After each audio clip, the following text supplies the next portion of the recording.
7 e o versículo ao versículo 12. Glória a Deus. Atos dos Apóstolos, capítulo 20, versículo 7 ao versículo 12. Tem os irmãos procurando?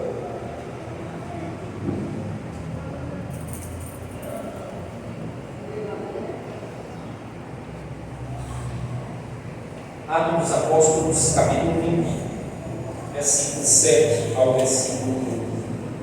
Todos encontraram também? Amém. Eu vou ler os ímpares e os irmãos dos pares. Diz assim a palavra de Deus: no primeiro dia da semana, estando nós reunidos com o fim de partir o pão, Paulo, que devia seguir viagem no dia imediato, exortava-os e prolongou o discurso até a meia-noite.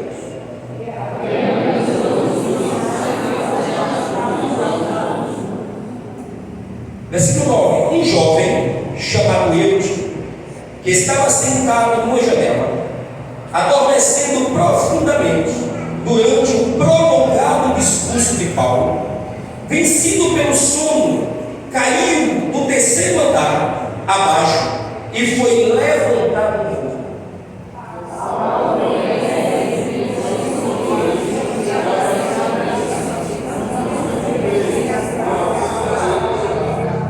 Versículo 11: subindo de novo, partiu o pão e comeu, e ainda lhes falou largamente até o romper da alva, e assim partiu.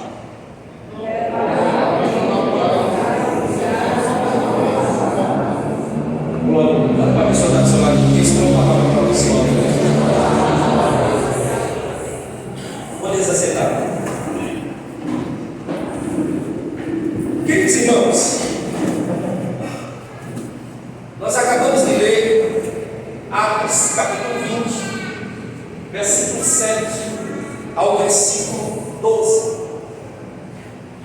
E eu gostaria de trilhar nesse caminho apenas desses versículos aqui nessa. É interessante, queridos, que quando nós entramos, lemos o livro de Atos dos Apóstolos, nós vamos ver algo que nenhum livro da Bíblia tem aquilo que Atos dos Apóstolos tem. Quando vamos olhar o livro da criação, o livro de Gênesis, já diz criação. Quando a gente entra em Êxodo, Deuteronômio, Números, nós vamos ver a ação de Deus sobre o seu povo, logo após a criação que é inerente a Deus. Logo após a gente vai ver os livros que falam sobre reis, sacerdotes, ofertas, fala sobre ofertas diante de Deus. E aí nós vamos discorrendo os livros e a gente chega no livro de Malaquias, onde acontece um período chamado interbíblico, que é um período que é conhecido pós-Malaquias, um período que aconteceu o silêncio de Deus. Deus silenciou-se diante do seu povo, porém Deus agiu. Ele apenas agiu nas entrelinhas diante da humanidade. Logo após a gente vai ver os evangelhos que é conhecido como sinóticos, Mateus, Marcos e Lucas. Depois a gente entra no evangelho de João. E o evangelho de João é um evangelho que fala muito do relacionamento de Jesus com seus discípulos, muito precisamente o próprio João. E de repente, queridos, é como se ali na Bíblia parasse um tempo e começasse um novo tempo. O primeiro tempo é o tempo da ação de Deus. A ação de Deus em conjunta com Cristo. Jesus fez uma obra e essa obra começou no céu. E de repente as coisas começaram a transcorrer. E quando chega em João para Atos, a gente vai começar a perceber uma obra plena do Espírito Santo. O livro de Atos é o Espírito Santo. Se nós formos olhar Atos, nós vamos ver o Espírito Santo agindo sobre a igreja, o Espírito Santo movendo-se sobre a igreja, o Espírito Santo conduzindo a igreja. É tremendo. Isso nós vamos observar. Atos capítulo 1 fala sobre a promessa do Senhor.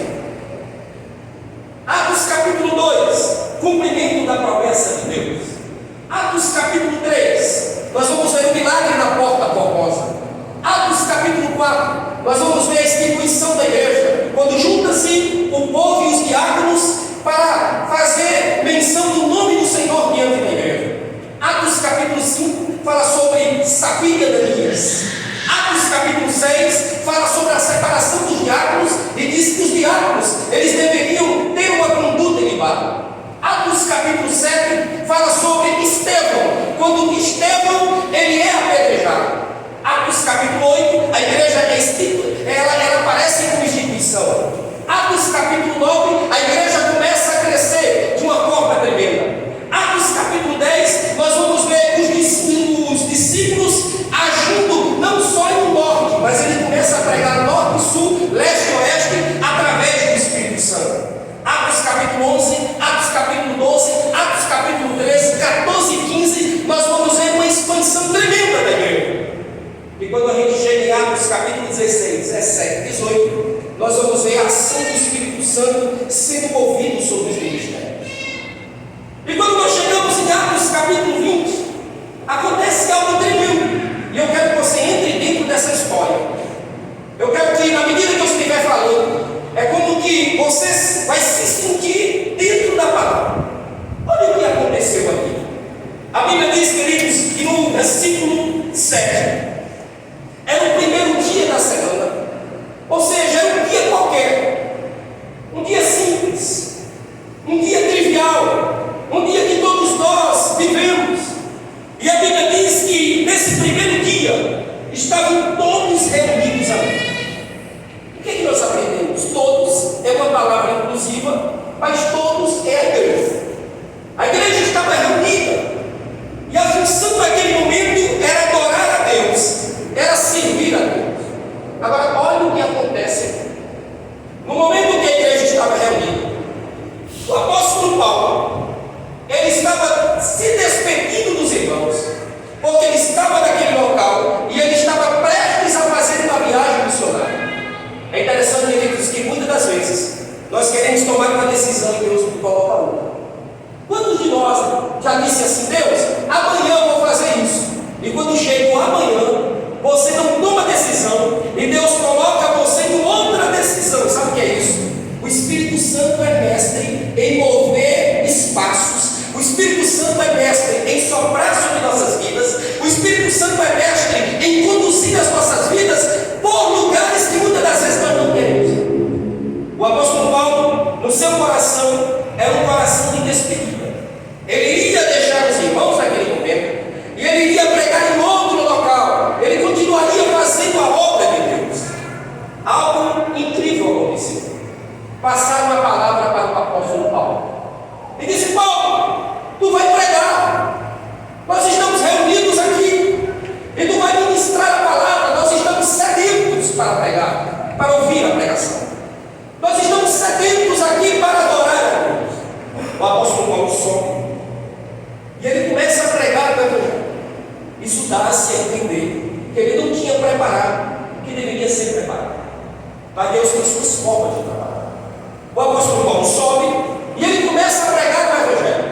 Ele prega, eu posso imaginar, seria um culto de 7 horas da noite, mas na verdade são as 18 horas. Os cultos em Jerusalém, quando é sexta-feira, 18 horas, tudo para. Então, de praxe, os cultos daquela época começavam às 18 horas e poderia terminar às 8h30 ou 9 horas, não sei. Mas aí o apóstolo Paulo, ele prega, ele começa a pregar, e no meio daquela multidão está um jovem como nós, um homem como nós, uma pessoa simples, trabalhador, que vive na labuta do dia a dia, que tem os seus afazeres no dia seguinte, ou pessoa muito comum, pessoa como nós. Se fosse no Brasil, seria um brasileiro nato, aquele que vive dia a dia, e de repente ele está no culto também. E o apóstolo Paulo começa a pregar o evangelho. E ele prega, e ele prega, e ele prega, e ele prega, e ele prega, e ele prega. Da 8h30 da noite, o homem continua pregando. Da 9 horas da noite, missionário da Israel, o apóstolo Paulo ainda pregando, pastor Roberto. Deu 10 horas da noite, o homem pregando ainda. Se fosse nos dias atuais, esse apóstolo Paulo aqui, esse homem está fraco demais. Como é que esse homem prega uma hora dessa? Eu tenho que ir para casa logo. Eu acho que tem um pouquinho de gente chateada aqui. Gente brava com o apóstolo Paulo. Mas eu fico pensando, o apóstolo Paulo, imagine. Ele começa a pregar e dá 4 horas de pregação, irmão.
cuidado para você não ser inútil.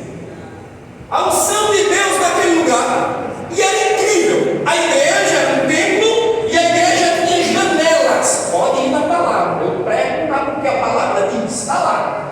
Eu não estou inventando. E eu ainda olhei no grego só para ver. Está lá. Está lá. Só se rasgar a página e doeu. A igreja cheia com a janela enorme. Yuri, sabe o que é isso vê, missionário?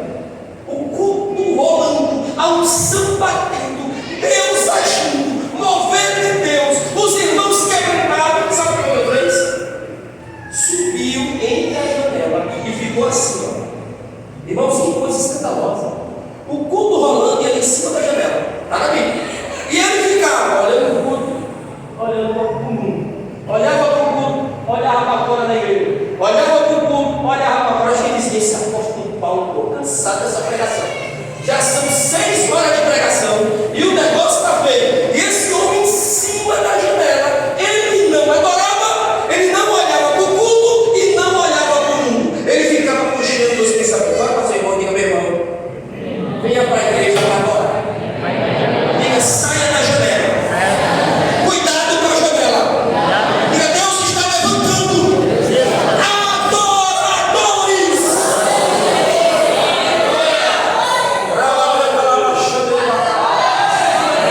Adorador não fica sentado na janela. Adorador não fica em outro lugar a não ser dentro da igreja. Davi disse: alegrei-me quando me disseram: vamos à casa do Senhor. Queridos, ele só me dói. Quantas pessoas de Deus que estavam no contexto que Deus dormiu? Sansão, ele dormiu e perdeu os cabelos da bolsa. A Sulamita, aquela do livro de Cântico dos Cânticos, ela vinha dizer: eu sou do meu amado é meu, mas ela dormiu e perdeu o amado. Isbosete, filho do rei Saul, dormiu ao meio-dia e foi morto por 2 de seus empregados. As 10 níveis, 5 prudentes e 5 imprudentes. 5 dormiram. E quando o Senhor voltou, procurou o azeite, ela não tinha. E sabe o que aconteceu? Queria comprar azeite das outras. Azeite, a unção não se vende. Cada um tem sua unção. É Deus que coloca na vida. Queridos, o culto rolando. O apóstolo Paulo estava bem aqui. O que ele queria era pregar o evangelho. O que ele queria era que as pessoas entendessem que Deus é Deus. E aí aconteceu que esse menino sobe na janela. Eu gostaria de falar aqui, irmãos, sobre 4 coisas que nós não podemos fazer quando estamos adorando a Deus e quando estamos na casa de Deus, ou em casa, ou em qualquer lugar. A primeira coisa, queridos, diga comigo: eu não posso ser atraído pelo mundo. Queridos, enquanto o apóstolo Paulo estava pregando, Deus estava realizando milagres. Queridos, um culto como esse, enquanto estamos aqui, Deus está fazendo milagres. Missionário Denisbel foi curado aqui pela manhã. Ele foi curado aqui e não precisou de posição de mãos. Deus visitou e curou ele. Isso é tremendo.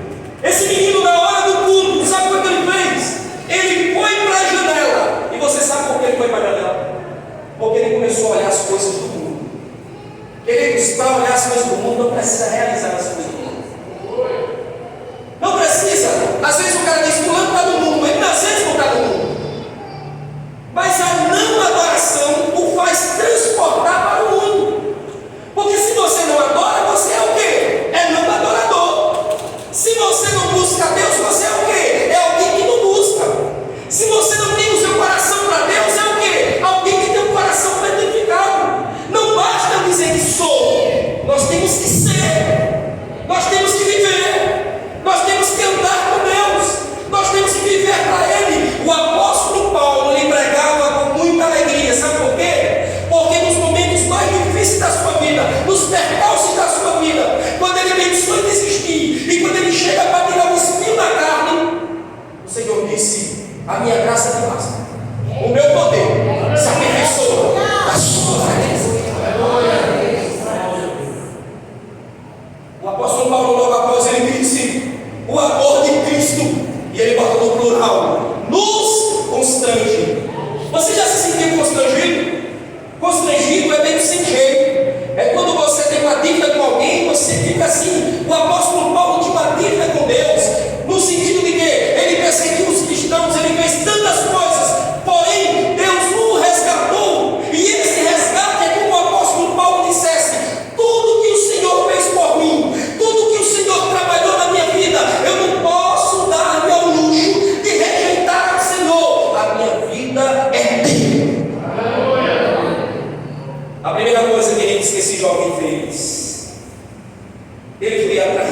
pelo mundo. Romanos capítulo 12, versículo 1 e 2 diz: rogo-vos, pois, irmãos, pela compaixão de Deus, para que apresenteis o vosso corpo como sacrifício vivo, santo e agradável a Deus, que é o vosso culto racional. E não vos conformeis com este mundo, mas transformai-vos pela renovação do vosso entendimento, para que experimenteis qual seja a boa, perfeita e vontade de Deus. A primeira coisa que nós podemos colocar em mente é que nós não podemos ser atraídos pelo mundo. Eu não posso ter inveja do mundo. Eu não posso ver no carro um novo de fulano e dizer: não é crente, eu sou crente, eu não tenho. Eu não posso ter inveja de uma casa nova de alguém que não é crente. Eu não posso ter inveja de nada do que vem do exterior. Não. Sabe por quê? Porque o que nós temos é a maior riqueza da nossa. A segunda coisa que nós observamos é que a primeira coisa é a atração para o mundo, é desejar o mundo, é querer as coisas do mundo e deixar de adorar a Deus por aquilo que tem que ser adorado. Queridos, às vezes nós perdemos a bênção de Deus por tanta coisa pequena, tanta coisa besta. Eu cheguei a um ponto da minha vida que eu sou tô nem aí, eu quero é Deus. Eu cheguei a um ponto da minha vida que eu paro e penso assim: já passei dos 40, já estou no lucro, penso no lucro bom, vivendo com intensidade. Eu não quero perder nada, não vou perder nada. Eu não quero perder nenhum momento na casa de Deus. Eu não quero perder nenhum segundo na casa de Deus. Eu não quero ter problema com nada, com ninguém. Irmãos, eu dou um conselho para você: não tem problema com nada, com ninguém. Viva a sua vida com intensidade. Não olhe para o mundo, não olhe para as coisas do mundo, olhe para as coisas de Deus na sua vida. Viva a intensidade, porque a segunda coisa que esse homem errou, e foi algo terrível. Diga comigo: ele estava entre o limite da igreja e o mundo. Irmãos, todas as vezes que nós entramos no limite, nós estamos perdidos. Que seria limite? Cochear em dois pensamentos, ter duas adorações, viver de duas formas, dualidade, é sentar na janela e começar a olhar e se encantar com a igreja e se encantar com o mundo. Se encantar com o mundo é coração retificado, se encantar com a igreja é um coração flexível. Se encantar com o mundo é saber não perdoar. Se cantar com a igreja é ter um coração perdoador. Se cantar com o mundo é viver o seu bel prazer. Se cantar com a igreja é ser levado pelo Espírito. Se cantar com o mundo é o eu sou, eu posso e eu faço. Se cantar com a igreja, eu não sou nada, eu não posso nada e Ele é tudo da minha vida. Se cantar com o mundo é tomar decisões próprias, é reagir propriamente dito. Se cantar com a igreja, se cantar com Deus, é quando você diz: a minha vida está escondida dele. Tudo que eu faço é por Ele e para Ele. Ele tem que ser o centro da minha vida. Quando encantamos com o mundo, nada tem sentido. Você sabia que o culto perde o sentido? Quando você vê alguém que não tem mais vontade de adorar, é porque você já está olhando para o mundo e ele faz sentido. Quando você chega na igreja e você já pensa em ir embora, é porque ela não te encanta mais. É que sua casa te encanta mais, o jornal te encanta mais, o futebol te encanta mais, o WhatsApp te encanta mais, o Instagram te encanta mais, a rede social te encanta mais, tudo te encanta mais, as conversas, os papéis que não vêm de Deus, as coisas te encantam mais. Mas quando você está com Cristo, cada palavra te encanta, cada louvor te encanta, cada louvor te leva aos céus,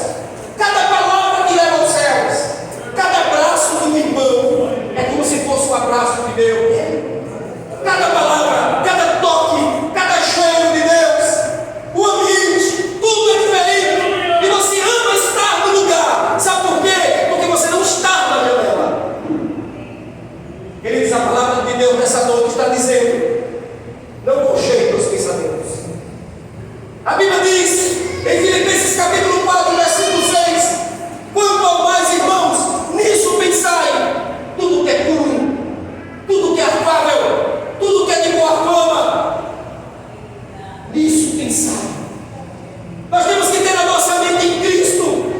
Toda a nossa vida, toda a nossa adoração, todo o nosso fé, toda a nossa boca tem que sair as coisas de Deus, tem que favorecer as coisas de Deus. Todo o nosso ser, toda a nossa vida tem que ser voltada nele.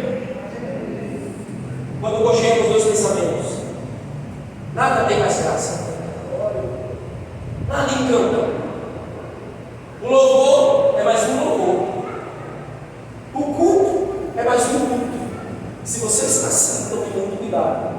Deus quer começar a renovar o seu corpo. Quando você era novo convertido, o irmão Ambrosino subia, ele não sabia nem falar.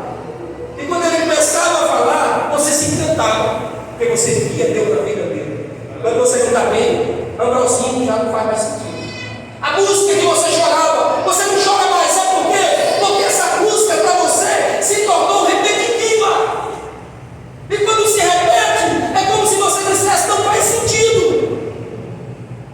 A igreja de Sardes, em Apocalipse, se eu não me engano, capítulo 4, diz que a igreja perdeu o primeiro amor.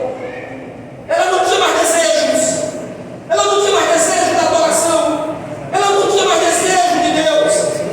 Ela se tornou uma igreja fria, frígida.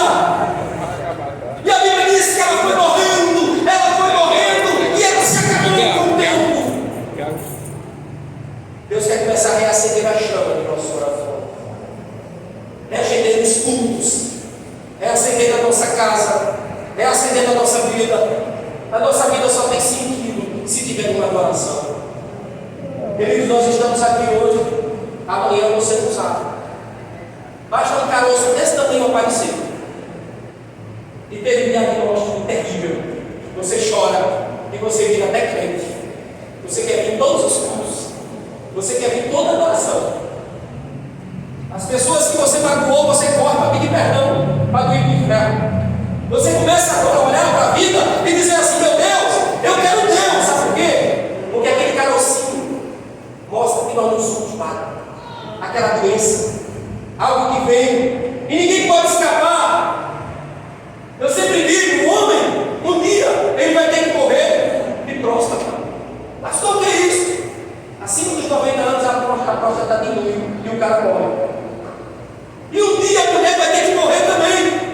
Nós não somos eternos.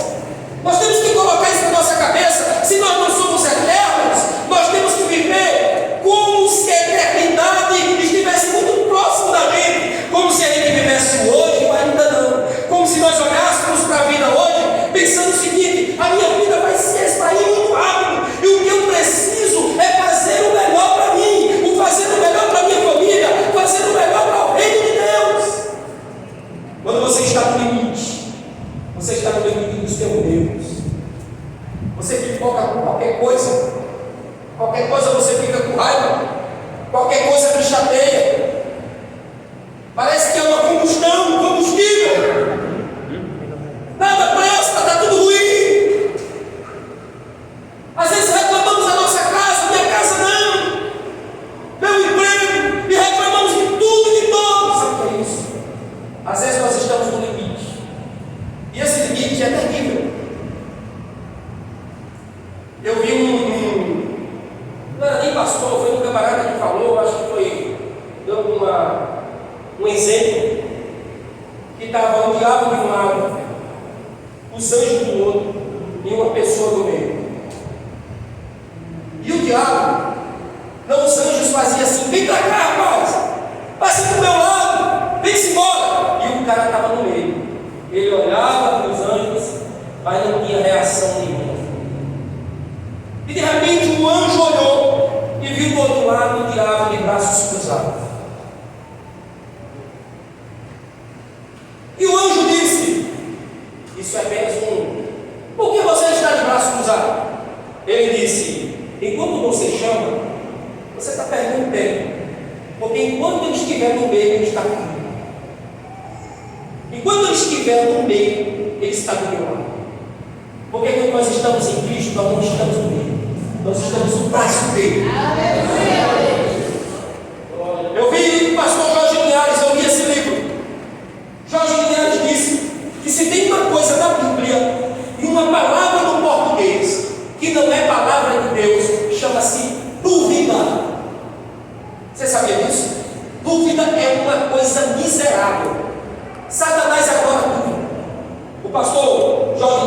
disse que uma ovelha dele chegou para ele e disse assim: pastor, ore pela minha filha. A minha filha sumiu e já tem muito tempo. E ela estava desesperada, e Jorge Linhares disse: olha, você já deu queixa da igreja, já fiz tudo, minha filha sumiu. Irmãos, foi passando meses e mais meses. A mãe adoeceu, a mãe ficou em cima de uma cama, ela não comia, ela ficou cadavérica. E aí o pastor Jorge Linhares soube que a filha daquela mulher tinha sido morta, e ela tinha sido colocada em terreno, não sei o leito, não sei se enterraram. E Jorge Linhares ficou desesperado. Como é que eu dou o recado para aquela mulher? E aquela mulher que amanhecia: será que minha filha está morta ou está viva? Está morta ou está viva? E ela ficava, porque a dúvida consome. Você já viu um exame que você vai fazer, você fica com medo de pegar, você sofre por antecipação. Isso acontece. E aí Jorge Linhares chegou e disse: eu tenho uma notícia para ela. Ela disse: pastor, se for sobre a minha filha, eu estou preparada para ouvir ela morta ou viva. O pastor parou para pensar nisso. Como é que está preparado? Se ela está bem cada vez em cima da cama. Ela disse: pastor, para mim é mais preferível saber onde ela está do que nunca saber onde ela está. Ele disse: a sua filha está morta. Ela chorou e ela enterrou a sua filha. Você já parou para pensar, irmãos? Como a dúvida é algo terrível? A dúvida a fez ficar dentro do quarto, e o resultado negativo a fez sair do quarto para enterrar a sua filha. Satanás usa muito a dúvida na cabeça das pessoas para minar a vida espiritual, para destruir a vida espiritual, porque começa a botar dúvida, começa a entrar dúvida, e essa dúvida só pode ser colocada quando estamos no limite, limitófise. Você está no limite e você não sabe quem você é, você não entende quem você é, você não sabe se é servo ou se você não sabe do outro lado, você não consegue entender quem você é. Nessa noite Deus está dizendo: saia da janela e venha para os meus braços, porque eu vou começar a fazer algo grande na sua vida. Precisamos sair da janela, irmão. Precisamos sair desse limite. Precisamos sair de tudo isso, porque se nós não sairmos da janela, olha para a pessoa do seu lado: se você não sair da janela, você vai dormir em cima da janela. Tem muita gente dormindo em cima da janela. Dormir destrói. Dormir você não consegue ver a vida passar. Dormir você está estagnado, você está morto. As 10 virgens, 5 dormiram enquanto Deus estava trabalhando. Enquanto o noivo viajou e voltou, o noivo queria um abraço, o noivo queria malas, o noivo estava desejoso a trabalhar sobre a vida delas. Quando você vê no grego a palavra cosmético, o noivo queria torná-la. O que o noivo queria delas, das 5, é que elas tivessem um cosmel, elas tivessem roupa de noiva, véu de noiva, preparadas para o casamento, preparadas para estar com Deus. Queridos, a igreja precisa estar de roupa de casamento. Nós somos a igreja, nós somos noivos de Cristo. Haverá um casamento, e esse casamento é eterno. Mas a Bíblia diz que elas dormiram e elas não se maquiaram. Elas dormiram e não se vestiram. Elas dormiram, estavam nos seus quartos, mórbida, doente em si, e não vivia tudo aquilo que Deus desejava. Deus está dizendo: é hora de acordar, porque Miqueias 7,14 diz: levantai e andai, porque aqui não é o nosso descanso. É tempo de levantarmos ministerialmente, levantarmos espiritualmente,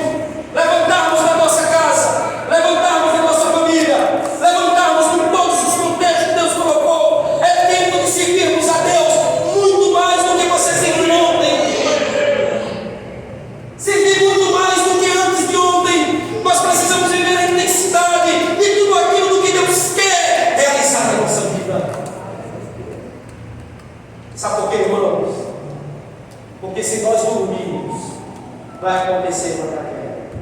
Olha para o seu irmão amigo, não durma, porque se você dormir, poderá acontecer uma tragédia.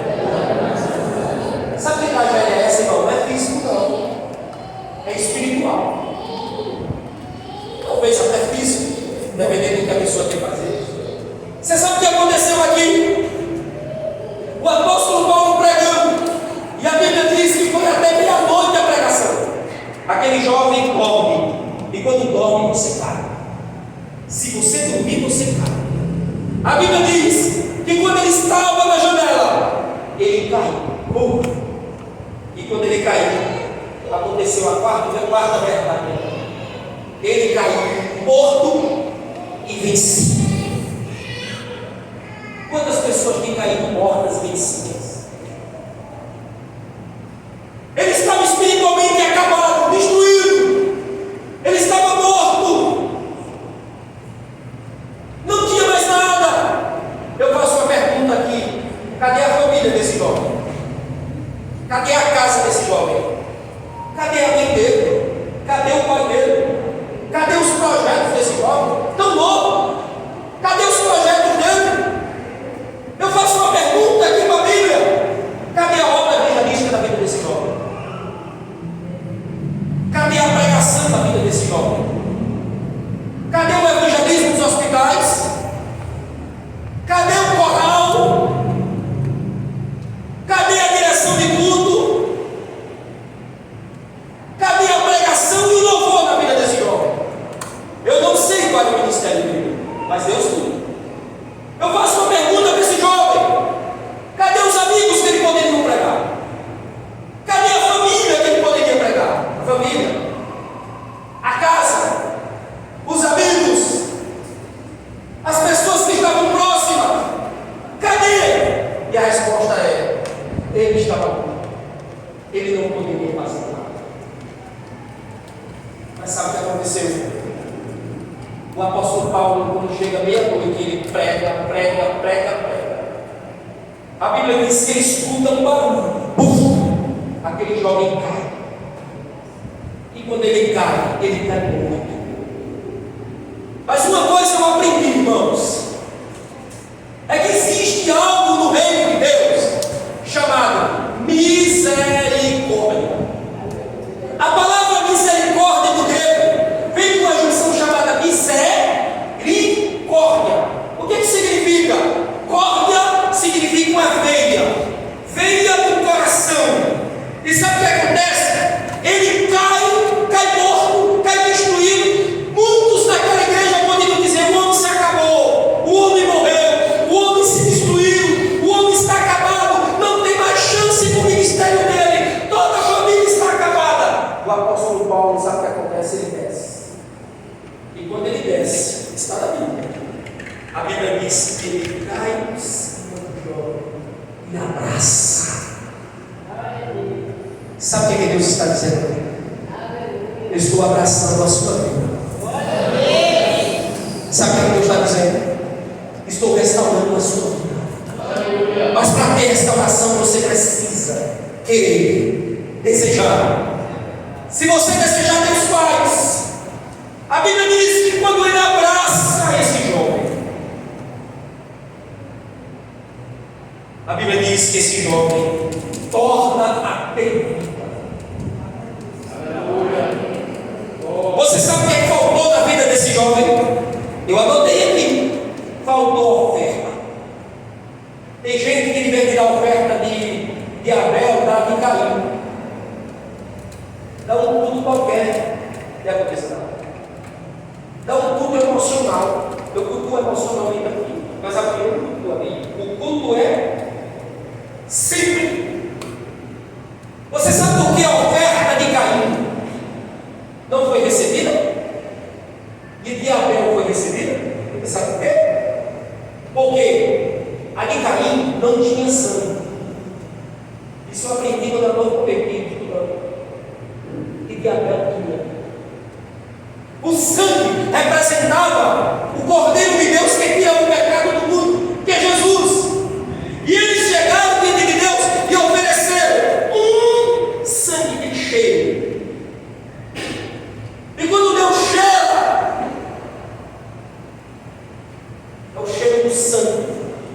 do Cordeiro de Deus. Essa oferta eu recebo, mas essa não. A oferta de todo jeito, de toda maneira. Deus não quer qualquer oferta. Deus quer a melhor oferta. E a melhor oferta, às vezes, não é a maior. Às vezes é até a menor para os olhos de mundo. A viúva pobrezinha, que deu uma prata, ela deu tudo que tinha. E aquela oferta foi recebida. Esse jovem, ele deu uma oferta pífia, uma oferta qualquer. Tem pessoas que só dão metade para Deus. Não tem a metade. Deus quer você completo. Deus quer a sua vida completa. Ele não quer metade. O que aconteceu foi uma oferta mal ofertada. Me permita a redundância. A segunda coisa, faltou respeito. Ele não respeitou o culto, não respeitou a adoração. Mas a Bíblia diz que Paulo não se desmotivou com a sua operação. E eu vou te provar o que aconteceu depois. Ele abraça o jovem, e aquele jovem levanta, e aquele jovem é curado. Diga para o seu irmão, quando Deus ele cura, quando Deus restaura, quando Deus se move na vida do homem, pega na mão do seu irmão e diga, se prepara, porque vai ter mais fruto.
Quando abraça aquele jovem, ele começa a caminhar.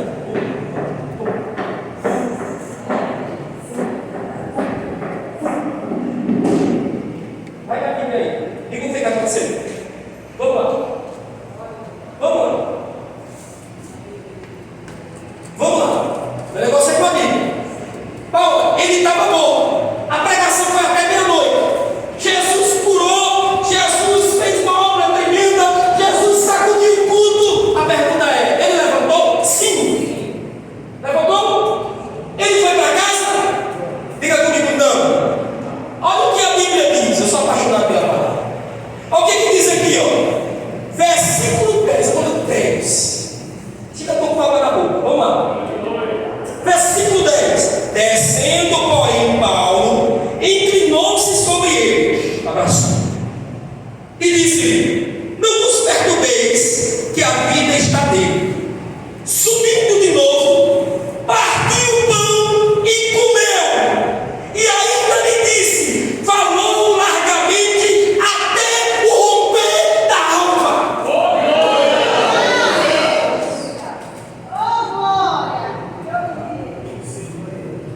Senhora, minha mãe, o culto foi até meia-noite, mas quando Jesus agiu, sabe que horas o culto parou? Diga comigo, meu filho, foi até 6 da manhã. Olha para a carinha do seu filho.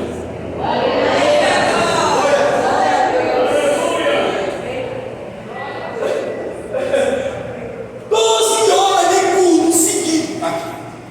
Eu não estou inventando. Aqui. Já pensou nisso? É muito culto. Mas a glória de Deus estava naquele lugar, a tal ponto que aquele menino que estava morto, ele estava dentro da igreja adorando a Deus, da beleza da sua cidade. Oh,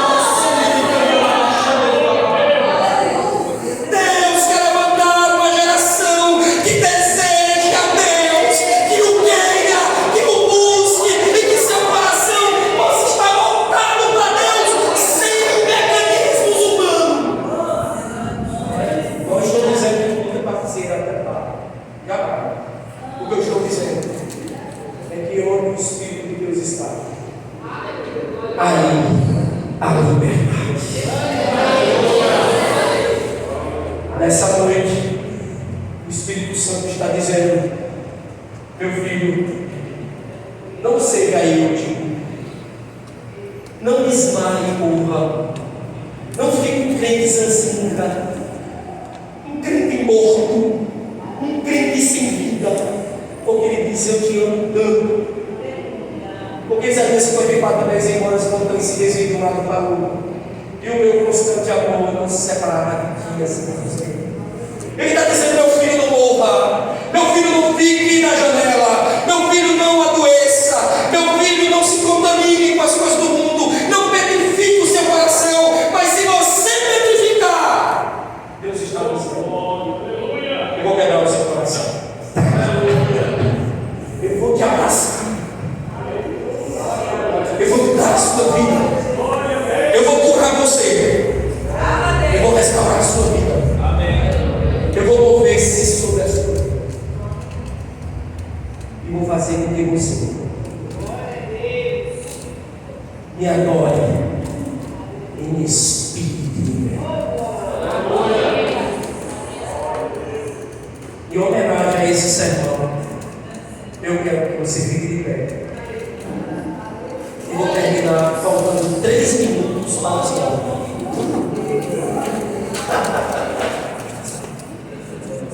Eu quero que você leve o seu e comece a orar a Deus, a beleza da sua santidade. Comece a orar. Saia daqui pensando o seguinte: que Deus te ama muito, muito, muito, muito. E o que Ele deseja é fazer algo grande na sua vida. O que Ele deseja é soprar em você, é mover você. É tão bom estar aqui, irmãos. E o que nos deixa felizes é que Deus não quebra a cana já está quebrada. Ele nos restaura. Eu não sei como você chegou aqui hoje, mas Ele está te abraçando. Mas Ele não quer você morto.